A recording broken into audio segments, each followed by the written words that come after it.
Dearly beloved, we are gathered here in the presence of God to join Benny and Jessica in holy marriage again.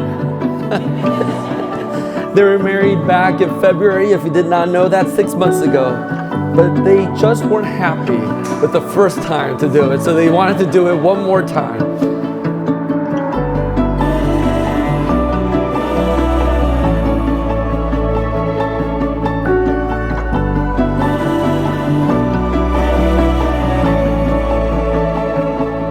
But in all seriousness, this day is just as important as their wedding day. And the reason I say that is because as we gather together, this isn't just about Benny and Jessica.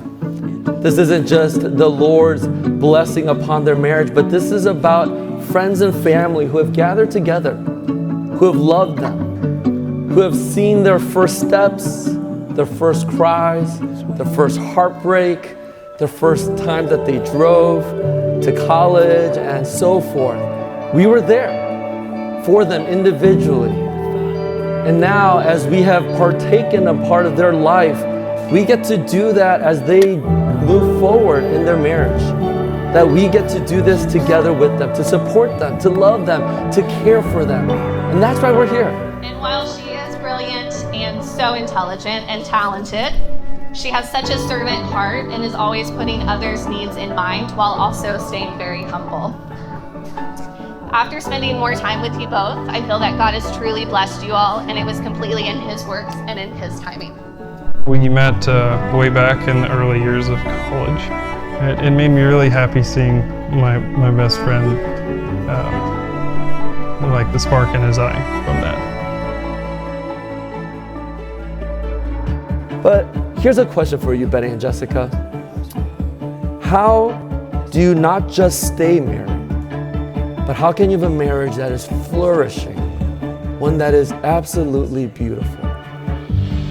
This passage that you both chose, I think gives us a glimpse of that hope and an answer to how a marriage can actually thrive. Now we have to ask ourselves, what is this parable about? Unfortunately, to maybe your chagrin, this parable is not about marriage. Unfortunately, this parable is very clear.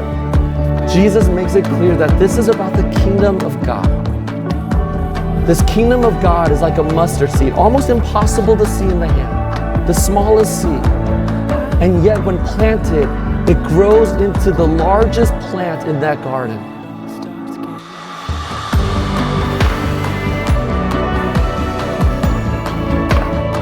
And food and shade for the birds of the air.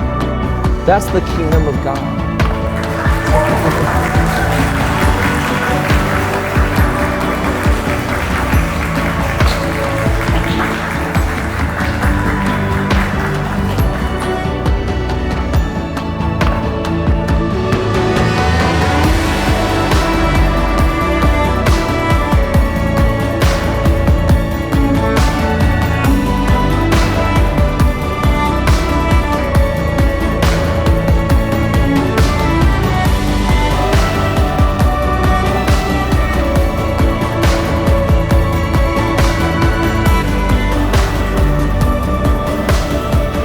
It gives me great joy to announce to you again, Mr. and Mrs. Benny and Jessica Nee.